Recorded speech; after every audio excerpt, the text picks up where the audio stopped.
গাইতে পারো? ওয়াও বাবা, তুমি এতদিন এই ট্যালেন্ট কুসুম পরে কেন লুকিয়ে রেখেছো? আপা, আপনি তো আকবরের আসল ট্যালেন্টই দেখেন নাই। আকবর একটানা 20 মিনিট পানিতে ডুব দিয়া থাকতে পারে, বলতে পারেন ডুব সাঁতারে সে চ্যাম্পিয়ন। হ্যাঁ শোন, আকবরের ফ্যামিলি সব পুরুষই বায়োলজিক্যালি স্ট্রং এবং স্পোর্টিং, আর ওদের হার্টের সাইজটা মনে একটু বড়। আর আকবর তো 8 থেকে 10 মাইল টানা দৌড়াতে পারে, ওর বাবাও পারতো, ওর দাদাও পারতো। ওরা বেসিক্যালি লাঠিয়াল ছিল। আমি কতবার বলেছি চল ঢাকায় চলে যাই, ও তো যেতেই চায় না। তুমি এইখানে কি করো? ঢাকায় যাও না কেন?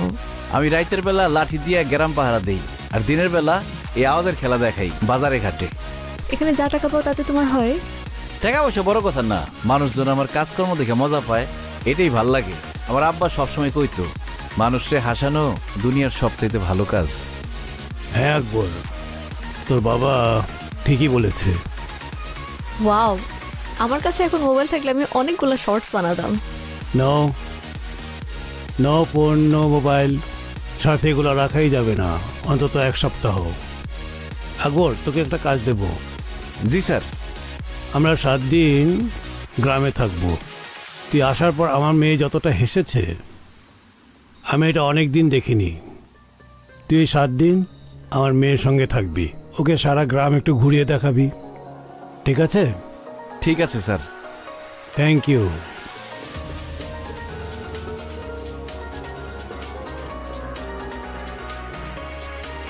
দেখছেন আপা, আমাকে গ্রাম কি সুন্দর। আপা? আপা মানে?